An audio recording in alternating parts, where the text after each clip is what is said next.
হাজরিন, ঢাকা মিরপুর ২ নম্বর মডেল থানা মসজিদ জামে মসজিদে আজকে জুমার সালাতে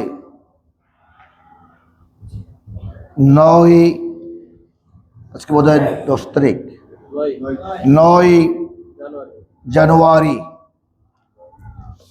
দ্বিতীয় জুমা ২০২৬ সালের দ্বিতীয় জুমার সালাতে যে সমস্ত ভাইয়েরা হাজির হয়েছেন, মহান আল্লাহ তাআলা বিগত রাতে আমাদের খুব পরিচিত ৩ জন মানুষ দুনিয়া থেকে চলে গেছেন। ১২টা ৩০ মিনিটে,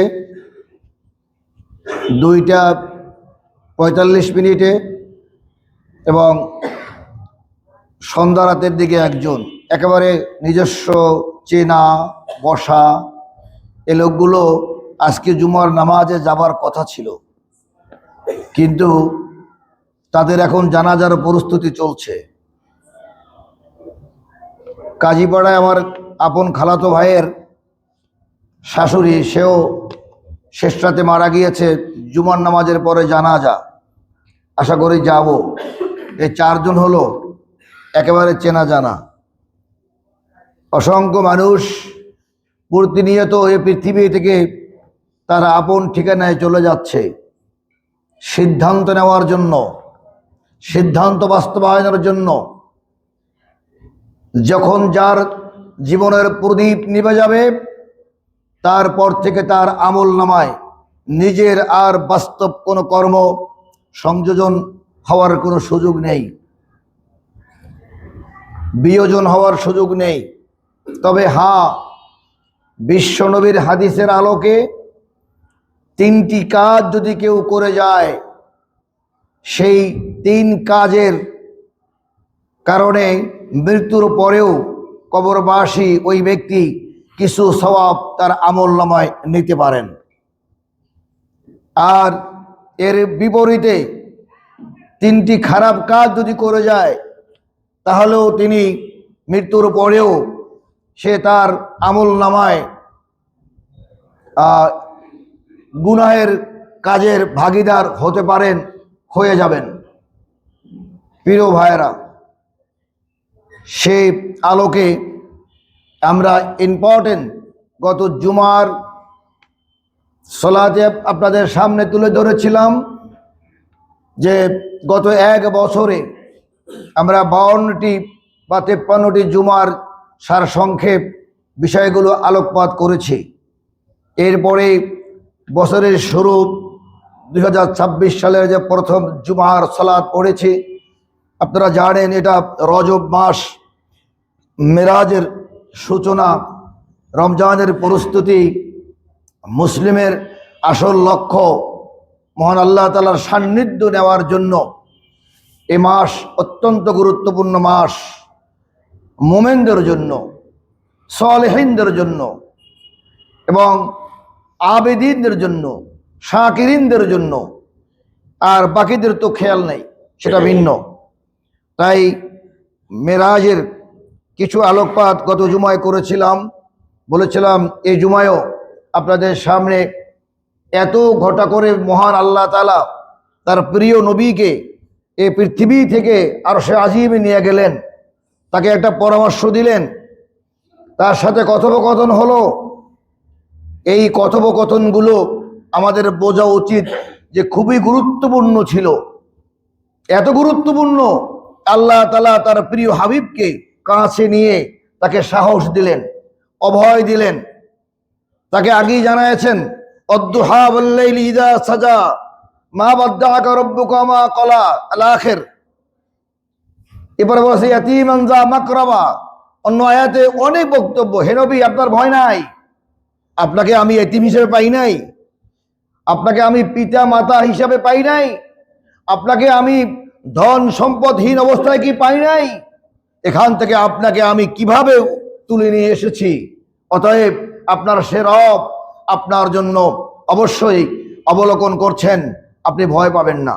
এরপরেও মা খাদিজাতুল কুবরা, আবু তালেব, আব্দুল মুত্তালিব এরা যখন দুনিয়া থেকে চলে গেলেন, এক অজানা ভয় যেন কেমন তাকে জড়িয়ে ধরছিল। কাফেরদের শত্রুতা, দারোয়ান নাদোয়ার বৈঠক, আল্লাহর রসুলকে হত্যা করে ফেলবে, পরিকল্পনা চলছে যে তাকে জীবিত রেখে তার সঙ্গে যেহেতু এতগুলো প্রোগ্রাম করলাম, অনেক বৈঠক হয়েছে, মুহাম্মদ তুমি আমাদের কষ্ট দিও না, বংশীয় ছেলে তুমি, আমাদের এই ঘরের ছেলে তুমি, আমাদের এই মাঠেই তো বড় হয়েছে তুমি, তুমি আমাদের মতামতের বাইরে কোনো কথা বলিও না, তুমি ইবাদত করো, তুমি তোমার আল্লাহর নামাজ পড়া কি লাগে পড়ো, তার জিকির করা লাগে করো, তোমাকে আমরা আরো সুযোগ দিব, তুমি প্রয়োজন বোধে ভালো ঘর বানিয়ে দেব, প্রয়োজন বোধে তোমাকে ভালো সুন্দরী রমণী দেব, কতজন লাগবে তোমাকে আরো সুযোগ সুবিধা দিব, তুমি আমাদের কাজের মধ্যে বাধা দিও না, আমরা যেভাবে এ দেশে চালাই সেভাবেই চলতে থাকুক, তুমি তোমার মতো করে ইবাদত করো। এতটুকু করা যায় যে হ্যাঁ, তো তুমি একবার রাজি নাও হও, তাহলে একটা কাজ করি যে আমরাও তোমার সাথে ওই গোপন ঘরে যে তোমার যে রব, ওই রবের কিছু ইবাদত আমরা 15 দিন করব, কিছুদিন করব, 15 আমি বলছে কিছুদিন করব, আর তুমি আমাদের যে রব আছে এই রবের কাছে মাথা নত করে কিছুদিন ইবাদত করলা, এই ভাগে জাগে আমরা যদি চলি তাহলে আমাদের আর কোনো সমস্যা হবে না।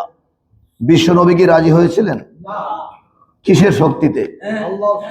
আল্লাহর সেই শক্তি দিয়েছিলেন, মেরাজের রাতে তাকে দিয়েছিলেন। এই প্রস্তাব তো মেরাজের পরেও আসছে, তাকে শক্তি দিয়েছিলেন আল্লাহ তাআলা, হে মুহাম্মদ সাল্লাল্লাহু আলাইহি সাল্লাম, আপনার উপরে আমার যে আদেশ, ওয়াকাদা রাব্বুকা আল্লা তা'বুদু ইল্লা ইয়াহু ওয়া বিল ওয়ালিদাইনি ইহসানা, এই বনী ইসরাঈলের যে আয়াতটি প্রথম আমি তেলাওয়াত করেছি, আল্লাহ রাব্বুল আলামিন বললেন, হে নবী, এ পৃথিবী সব কিছুর উপরে আমি আল্লাহ তাআলা আমার গোলামি করতে হবে, আমার বন্দিগি করতে হবে, আমাকে রব বলে শুধু মানলে হবে না, আমাকে আইনদাতা, বিধানদাতা, রিজিক দাতা, শ্রেষ্ঠকর্তা, সৃষ্টিকর্তা, শ্রবণকর্তা এবং দৃষ্টিকর্তা, আমি যা দেখি তোমরা দেখো না, আমি যা জানি তোমরা জানো না, আমাকে সব কিছুর দিক থেকে আমাকে মানতে হবে, আমাকে প্রধান মনে করতে হবে, আমার উপরে স্যারেন্ডার করতে হবে। যে স্যারেন্ডার করবে তার জন্য বলেছে, শুধু বললে হবে না, মানি ঘোষণা করতে হবে, ওমান আহসানু কওলাম মিম্মান দাআ ইলাল্লাহি ওয়া আমিলা সালিহা, তোমরা বলবে আল্লাহর পর ঈমান এনেছি, এরপরে ভালো কাজও করবে, এখানেই থেমে যাবে না। ওয়াকালা ইন্নানি মিনাল মুসলিমিন, নিজেকে বলবে যে আমরা আল্লাহর কাছে আত্মসমর্পণকারী একজন, আত্মসমর্পণকারী একজন। মাথায় টুপি দিলাম, টাইটেল পাস করে দাওয়ার হাদিস করলাম, কিন্তু আল্লাহ তাআলার বিধান মোতাবেক চলতে ভালো লাগে না, তাহলে আমি কি আল্লাহর কাছে সারেন্ডার করলাম? করলাম না, এমনি জামাটা মাকাই দিলাম। প্রিয় ভাইয়ারা, এই কথা বললেন, আমি আল্লাহ তাআলার ইবাদত যখন তোমার হবে, যে হ্যাঁ আমার সাথে কানেকশন করতে পেরেছো, এরপরে তোমার পরে আমি দায়িত্ব দিলাম, ওয়াবিল ওয়ালিদাইনি ইহসানা, তুমি তোমার পিতা মাতার প্রতি এবার নজর দাও। এই যে দ্বিতীয় ঘোষণা আল্লাহ তাআলার পরেই আল্লাহ তাআলা বললেন, তোমার পিতা মাতার প্রতি ইহসান করো। ইহসানের বর্ণনা কোন এক জুমায় বলেছিলাম, বিরুল ওয়ালিদাইন, যে কথা হয়তো ভুলে গেল আবার স্মরণ করিয়ে দেই এই মেরাজের কারণে। বিশ্বনবী মেরাজের রাত্রে যখন আরশে আজিমে গেলেন, জিবরাইল আলাইহিস সালাতু ওয়াস সালাম তাকে নিয়ে ঘুরতে ঘুরতে বিভিন্ন দৃশ্য দেখালেন, যারা সুদখোর তাদের কেমন বিচার হবে সেখানে নিয়ে গেলেন। এই দেখেন সুদখোরদের বিচার, যারা ঘুষখোর, ঘুষখোরদের কেমন বিচার হবে, হে নবী এই দেখেন ঘুষখোরদের পরিণতি, যারা মিথ্যাবাদী তাদের অবস্থা এই, যারা জেনাকার তাদের অবস্থা এই। এমনি করে প্রায় 265টি সার্ভিস সেল, যেরকম জেলখানায় বিভিন্ন সেল থাকে, অপরাধীর বিভিন্ন অভয়ারণ্য, এটা প্রমাণ দেখায় দেখায় আল্লাহ নবী যখন বলে আমি ওই জান্নাতে একটু দেখতে চাই, আল্লাহ তাআলার রাসূলকে জিবরাইল আলাইহিস সালাতু ওয়াস সালাম জান্নাতের মধ্যে নিয়ে গেলেন। অনেক লম্বা কাহিনীর মধ্যে ছোট্ট একটু কথা, আল্লাহ নবী জান্নাতের মধ্যে পবিত্র কোরআনের সূরা আর রহমান তেলাওয়াত শুনতে পেলেন। জান্নাতের ভিতরে শব্দ আসতেছে, ফাবি আইয়ি আলাই রাব্বিকুমা তুকাযযিবান। শব্দ হচ্ছে ইয়া মাশারাল জিন্নি ওয়াল ইনস ইন ইসতাতাতুম আন তানফুযু মিন আকতারিস সামাওয়াতি ওয়াল আরদি ফানফুযু লা তানফুযুনা ইল্লা বিসুলতান ফাবিআইয়ি আলাই রাব্বিকুমা তুকাযযিবান। এত সুন্দর সুরে আর রহমান আল্লামাল কোরআন। বিশ্ব নবী জিবরাইলকে বলল, ও জিবরাইল, ইয়া জিবরাইলু মান হুয়া, কে সে? করাল কোরআন ফিল জান্নাহ, জান্নাতের মধ্যে কোরআন তেলাওয়াত করছে, এই কণ্ঠ কার, কে পড়ছে? এরপরে জিবরাইল বলল, ইয়া রাসূলুল্লাহ, ইয়া হাবিবাল্লাহ, কেউ না, নোমান, হারিস বিন নোমান রাদিয়াল্লাহু তাআলা আনহু। সুবহানাল্লাহ। হারিস বিন নোমান, হে নবী, আপনার সাহাবী হারিস বিন নোমান, জান্নাতে তার কণ্ঠে কোরআন তেলাওয়াত হচ্ছে। নবীজির শরীরের লোম দাঁড়িয়ে গেল, তিনি আশ্চর্যিত হয়ে গেলেন। তিনি বললেন, জিবরাইল, আরো অনেক কিছু দেখাবার তিনি দেখলেন। জান্নাতি মানুষের সুখ, জান্নাতি মানুষের শান্তি, তাদের বিছানা, তাদের পোশাক আদি, তাদের খাবার দাবার, তাদের জীবন যৌগল, স্বামী স্ত্রীর পরিণতি, এগুলো সব আল্লাহ তাআলার রসুলকে দেখানো হলো। নবীকেও আপনি সব দেখে গেলেন, আপনি দুনিয়ায় যে এখন আমার কথাগুলো মানুষের কাছে বলবেন। আমি আল্লাহ তাআলাকে যারা না দেখি ঈমান এনেছে তাদেরকে জানায় দেবেন, আপনাকে আলামিন বলে বিশ্বাস করে, আপনি বলবেন তোমরা ভালো কাজ করো, জান্নাত পাবে, এই সুযোগ পাবে, এই সুযোগ পাবে। অসংখ্য হাদিস দিয়ে বর্ণনা করেছেন। কোরআনের মধ্যে নাজিল হয়েছে, ফি জান্নাতিন আলিয়া লা তাসমাউ ফিহা লাগিয়া ফিহা আইনুন জারিয়া ফিহা সুরুরুম মারফুআ ওয়া আকওয়াবুম মাওদুআ ওয়া নামারিকু মাসফুফা ওয়া যারাবিয়্যু মাবসুসা। এমন সুন্দর করে বিছানা কার্পেট দিয়ে দিল, কুলবালিশ আর বোতল আর পানি আর শরাব, শরাবান তাহুরা, এমন শরাব দেওয়া হবে, মাতাল হবে না, ভুলে যাবে না, আনন্দ বোধ করবে। আর নারীদেরকে বলবে, সূরা ইয়াসিনের মধ্যে বলেছেন, এত অনত নয়না সুন্দরী রমণী তোমাদের সামনে দাঁড়িয়ে দেওয়া হবে। 70 পল্লা কাপড় এমন ভাবে বানানো হয়েছে, ওই কাপড় পরার পরেও চামড়া দেখা যাবে, চামড়ার ভিতর থেকে ঝিলিক মেরে রক্ত প্রবাহিত শিরার ভিতরে যাচ্ছে, সেই দৃশ্য দেখবে। এত সুন্দর মানুষ পৃথিবীতে কল্পনাও করতে পারবে না। জান্নাতি নারীরা কতখানি সুন্দরী হবে, হুরদেরকে কত সুন্দর বানাবে, তার থেকে সুন্দরী বানাবে আপন স্ত্রী যদি জান্নাতে যেতে পারে। আপন স্ত্রীকে ভালোবেসে রাস্তায় ছেড়ে দিয়েন না। আপন স্ত্রীকে ভালোবেসে বেপরদায় তার চুল, তার কথা, তার দৃশ্য মানুষকে দেখিয়ে লাভ নাই।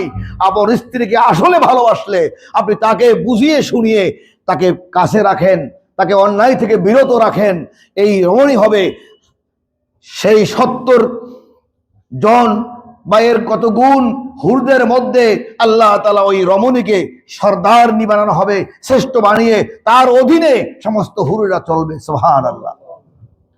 প্রিয় ভাইয়েরা, সেই জান্নাতের বর্ণনা নবীজি দেখে এসে দুনিয়ায় যখন আসলেন, জিজ্ঞাসা করলেন, হারিস বিন নোমান তার কাছে গেলেন, ও নোমান, তুমি এমন কি ভালো কাজ করেছো, এমন কি আমল করো যে জান্নাতে তোমার কণ্ঠে তেলাওয়াত করা হচ্ছে?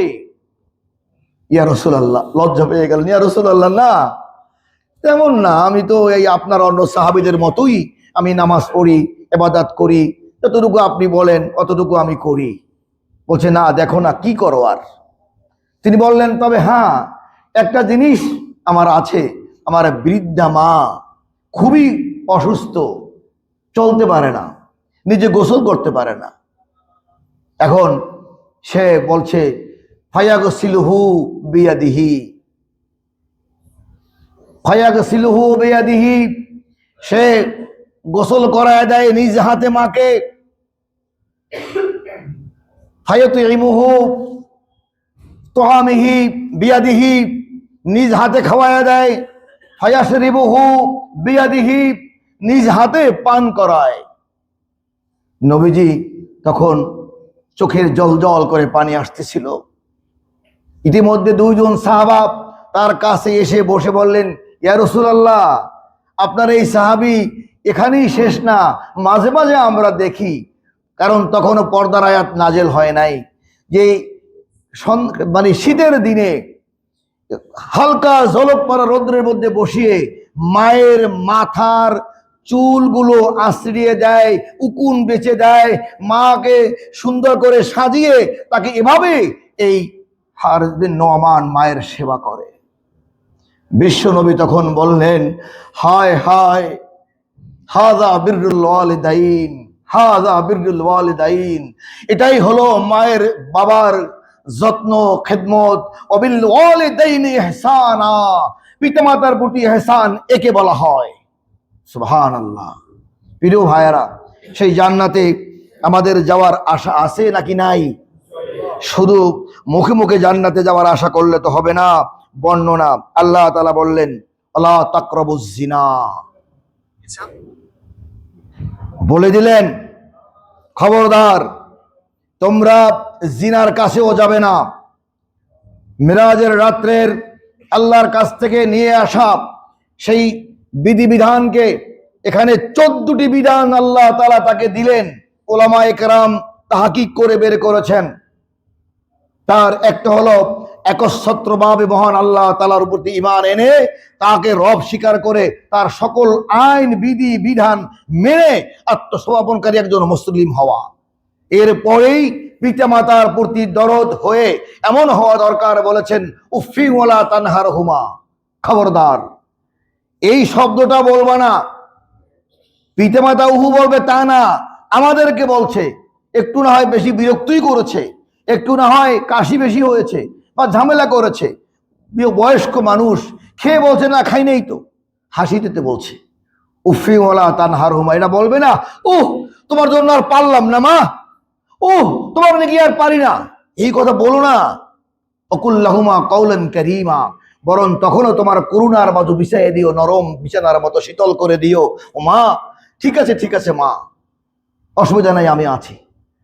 বরঞ্চ যদি পারো গভীর রাতে উঠে বাবা আদাস সালাতে নামাজের পরে বলো, রব্বির হামহুমা কামা রব্বায়ানি সগীরা, হে আল্লাহ, আমার আব্বা আম্মা ছোট্টবেলায় যেমনি করে কোলে লালন পালন করেছে, এখন দুনিয়ায় বেঁচে নাই, তোমার কাছে চলে গিয়েছে। আল্লাহ, তুমি আমার পিতামাতা আমাকে যেমন করে আদর করে লালন পালন করছে, তুমি তোমার রহমতের কোলে আমার আব্বা আম্মাকে লালন পালন করিও।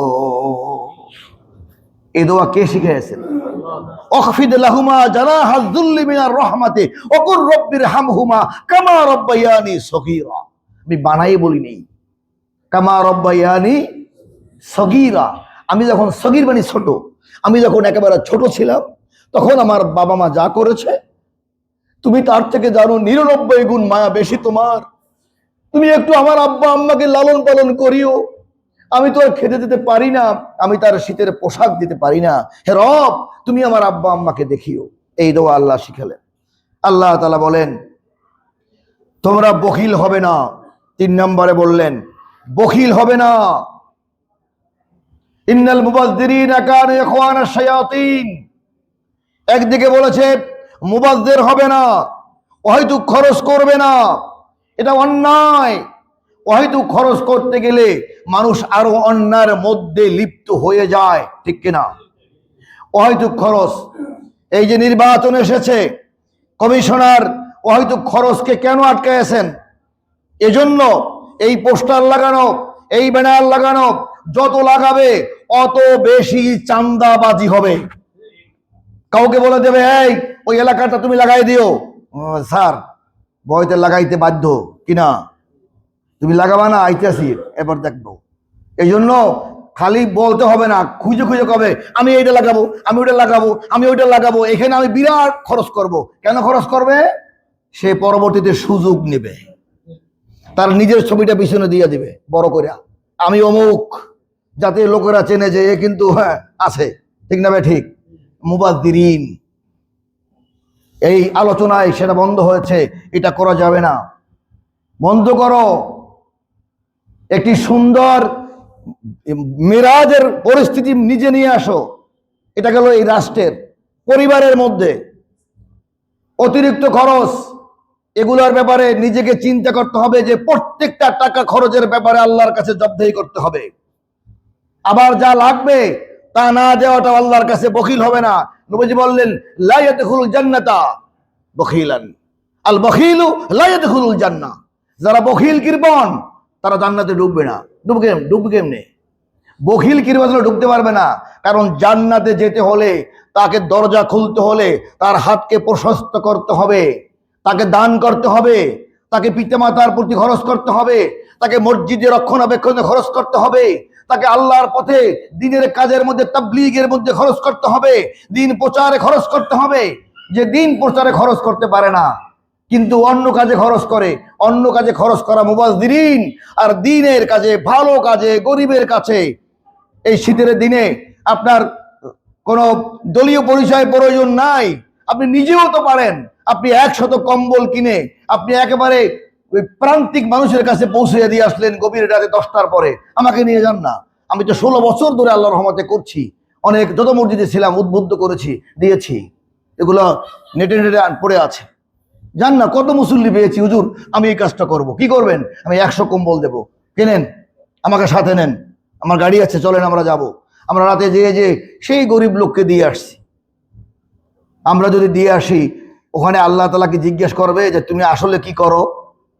আল্লাহ দেখবেন তুমি একজন বান্দা গরিব মানুষের দিয়ে আসছো, সে হিন্দু হতে পারে, সে অমুসলিম হতে পারে, সে মুসলিম হতে পারে, এই খরচ করতে হবে। যখন যেটা শীতের দিন আসছে, কষ্ট পাচ্ছে, এখন এটা দেন। আবার খাবার দুর্ভিক্ষ তখন ওইটা দেন। আবার যখন ডায়রিয়া হচ্ছে তখন স্যালাইন দেন। আবার যখন ডেঙ্গুতে কামড় দিচ্ছে তখন আপনি অন্য সেই ব্যবস্থা করেন, মশারি দেন।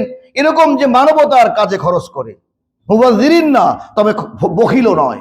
আল্লাহর ঘরের সুন্দর রমজান মাস আসছে, কিভাবে আমি রমজানে একটু সেহরি ইফতারি গরিবদের খাওয়াবো, মসজিদে আমি ইফতারি কেমনে কি তৈরি করব, আমার টাকার কিছু টাকা রেখে দেব না। এখন নির্বাচন আসছে, সব খরচ টরচ করে রমজান মাসে হুজুর মসজিদ কমিটি ভাই টাকা টাকা তো সব শেষ। এবার অবস্থা যা হবে, মানে 12 তারিখ নির্বাচন হলে মনে করেন হাত অনেকের খালি হয়ে যাবে, ঠিক না? কিন্তু আল্লাহর দেখো চিন্তা আছে, তারা শত কিছুর মধ্যেও এই চিন্তা রাখতে হবে যে এই 12 তারিখের পরে 17 তারিখে রমজান শুরু হবে। আমার রমজানে সেহরি খাওয়া, আমার ইফতারি খাওয়া, আমার আত্মীয়র মধ্যে যারা অসুস্থ আছে, গরিব আছে, ইনকাম নাই, তাদেরকে আমরা রমজান মাসে কি দেব, এটা এখন থেকে যদি আপনি এরকম করে কিছু রেখে দেন, আল্লাহ তাআলা আপনার দিকে স্পেশাল নজর দেবে কিনা? আল্লাহ তাআলা আপনার এই মায়া, আল্লাহর দেওয়া এই রমজানের প্রতি শ্রদ্ধার অনুভূতি, এই ফিলিংসের কারণে আপনার ওই জমানো টাকা থেকে যাবে, এই অন্য টাকার ব্যবসা দ্বিগুণ তিনগুণ বাড়ায় দেবে ইনশাআল্লাহ।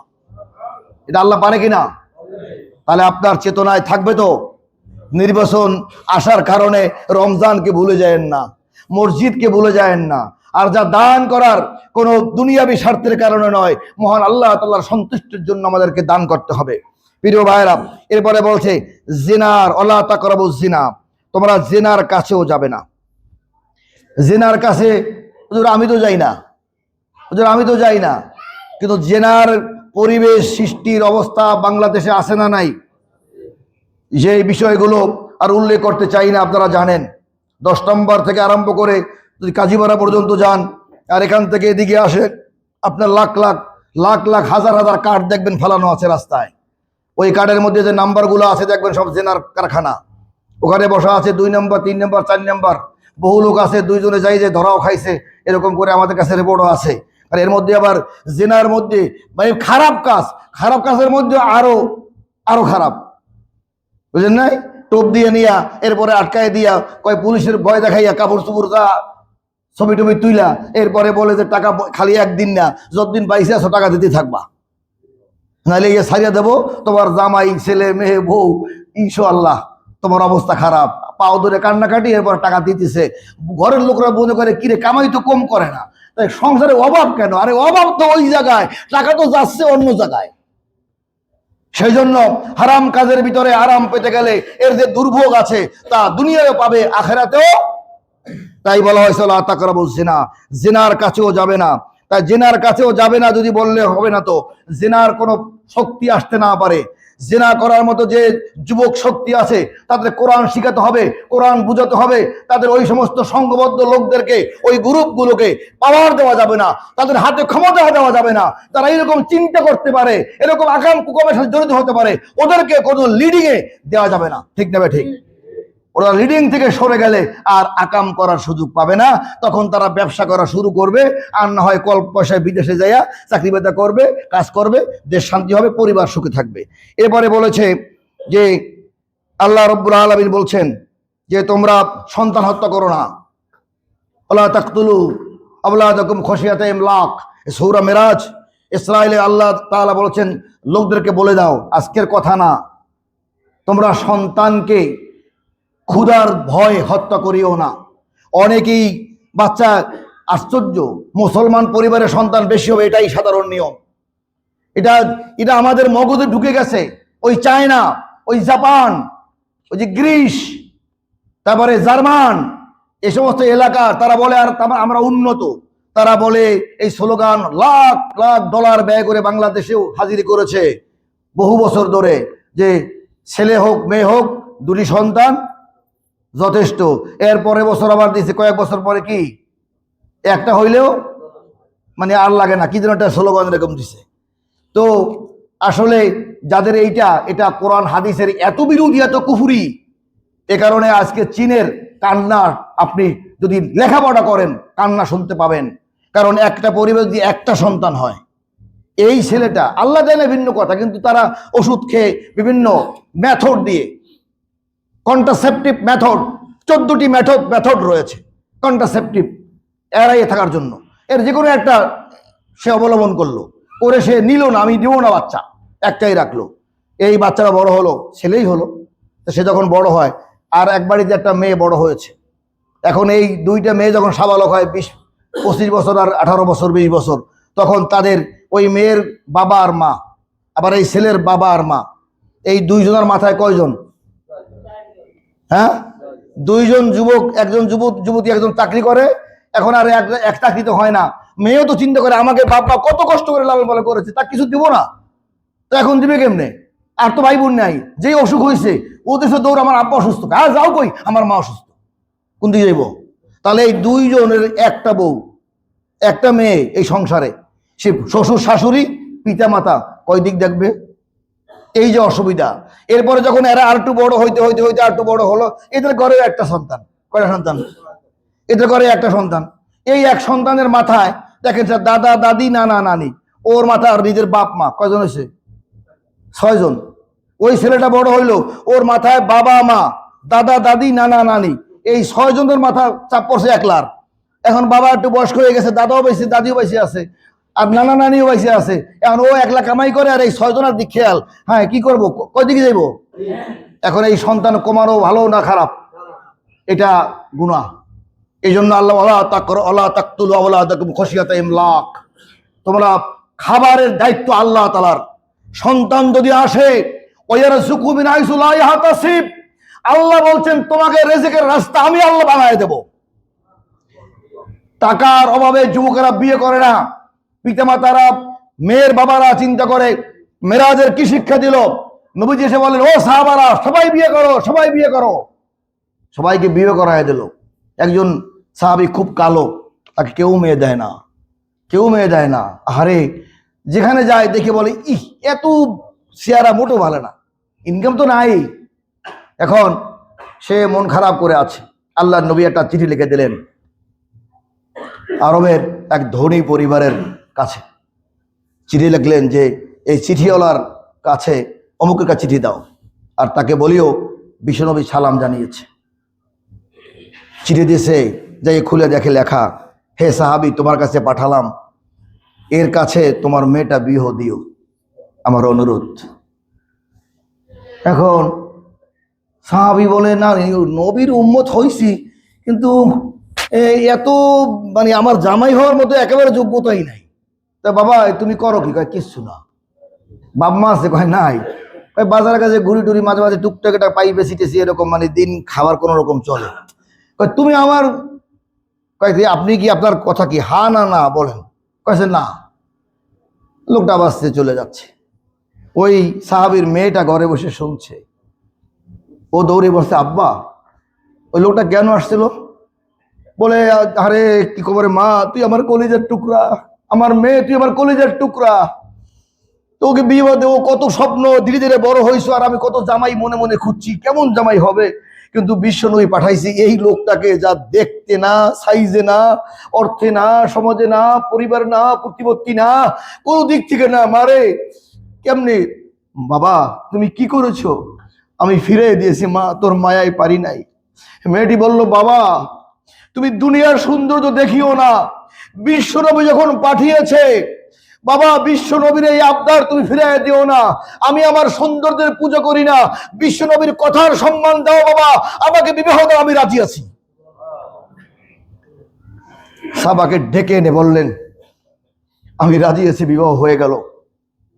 সেই সাহাবী বললেন যে, রমণীকে তুমি এত সুন্দরী, তোমার মনে অনেক কষ্ট যে তুমি আমার সাথে বিবাহ হয়েছে। কয় না, কোনো কষ্ট নাই, কিন্তু আল্লাহ তাআলার লেখা বাসর করা লাগে নাই। বাসরে গেছে, এরপরে যুদ্ধের ডাক আসছে, এই রাত 10টার মধ্যে যুদ্ধে দৌড়ে চলে গেছে। যুদ্ধের ময়দানে নবীজি তাকে একটা বল্লভ দিয়েছিল মহারানা হিসেবে, এটা দিও। সেইটা আবার তারা বলছে তোমার কাছে রাখো। সেই বল্লভ নিয়ে সে ময়দানে চলে গেছে, যুদ্ধ করেছে, যুদ্ধের ময়দানে শহীদ হয়ে গিয়েছে। ওই নারীর সাথে তার সম্পর্ক হয় নাই, মেলামেশা হয় নাই, যে যুদ্ধের ময়দানে শহীদ হয়ে গিয়েছে। সব শহীদদের খুঁজতে খুঁজতে বলল, আমার ওই সাহাবী কোথায়? কাপড়ে ঢাকা, হঠাৎ করে দেখে কাপড় তুলে ওই সাহাবী হাতে বলছে, হ্যাঁ তোমরা যদি পৃথিবীর বুকে কোনো জান্নাতি লোকে দেখতে চাও তবে এই সাহাবীকে দেখে নাও। প্রিয় ভাইয়ারা, ইসলামের মর্যাদা এমনই। তোরা ওয়ালা তাকরাবুজ জিনা, জিনার পরিবেশ রাখা যাবে না। ওয়ালা তাকতুলু আওলাদাকুম খাশিয়াতা ইমলাক, তোমরা তোমাদের সন্তানকে খাবারের ভয় হত্যা করিও না। আর একটা হলো, যারা অনেক সময় দেখা যায় প্রেগনেন্ট হয়ে যায়, প্রেগনেন্সি হয়ে যায়, এবারে দেখা যায় যে অনেক মুসলিম মানুষ তারা ডাক্তারখানা, যে আমরা রিপোর্ট নিয়ে দেখেছি গত বছরে ঢাকা শহরে 5 লাখের অধিক অ্যাবর্শন ডিএনসি বিভিন্ন হাসপাতালে তারা উদ্বুদ্ধ করে। এর মধ্যে হালাল আছে হয়তো অর্ধেক, হারাম আছে অর্ধেক, হয়তো বা বেশি কমও আর হতে পারে। অবৈধ সম্পর্কের কারণে যখন তারা ক্ষতিগ্রস্ত হয়, তারা 14ই ফেব্রুয়ারির দুঃখিত, লজ্জিত, ঘৃণিত ভালোবাসা দিবসের নামে আপন সন্তানদের খোঁজ না রেখে ছেড়ে দেন, তারা বাসায় বাসায় ঘুরে আর অপকর্ম করে। আর তারা তো ওই দিন তো মেডিকেলের দোকানগুলো অনেক ভিড় লেগে যায়। প্রিয় ভাইয়েরা, তারপরেও অবৈধ কর্মে অবৈধ সন্তান জন্মগ্রহণ করে, আর এগুলো সব এমআর করা হয়, এরপরে হয় ডিএনসি করা হয়। বৈধ পরিবারের অনেকে সন্তানের মা কিভাবে পারে, বলে না আমি আর নেব না, কেমনি তুমি কি করলা, ফেলাতে হবে, তারপরে ফেলে দেয় কত কষ্টে। আল্লাহ তাআলা বলছেন সন্তান হত্যা করা, এই সন্তান হত্যার খুনির হিসাবে কিয়ামতের দিন বিচার হবে। হয়তো পরবর্তীতে সে হজ করবে, মক্কা যাবে, বড় হুজুর হবে, অনেক কিছু হবে, কিন্তু এই সন্তান হত্যার বিচার সে এড়াতে পারবে না। তাই বলছে খবরদার, যদি হয়ে যায়, এই দেওয়ার ক্ষমতা কার ছিল? আল্লাহ দিয়েছে, মেনে নাও। হতে পারে তোমার সব সন্তান থেকে এই সন্তানটাই শ্রেষ্ঠ সন্তান হয়ে যাবে। অতএব এভাবে সন্তান আসলে ফেলে দিও না। এটা মেরাজের ঘটনায় এরকম পরিবেশ, এরকম ইসলামিক কথাবার্তা রাষ্ট্রে থাকতে হবে, দেশে থাকতে হবে। আল্লাহ তাআলা আমাদের এমন একটি সুন্দর দেশ দিক, যে এই দেশের মানুষ সত্যিকারে কোরআনের এই সূরা বনী ইসরাঈলের আলোকে 14টি দফার ধীরে ধীরে একসঙ্গে না হলেও ধীরে ধীরে পালন করবে। সুন্দর মানুষ হবে, সুন্দর সমাজ হবে, একটা সুন্দর জাতি হবে। আমরা শান্তি পাবো, আমরা আনন্দ পাবো। আমরা দুনিয়ায় বেঁচে থাকার শুধু নয়, মরার পরেও একটা তৃপ্তি নিয়ে মারা যাবো, যে একটা সুন্দর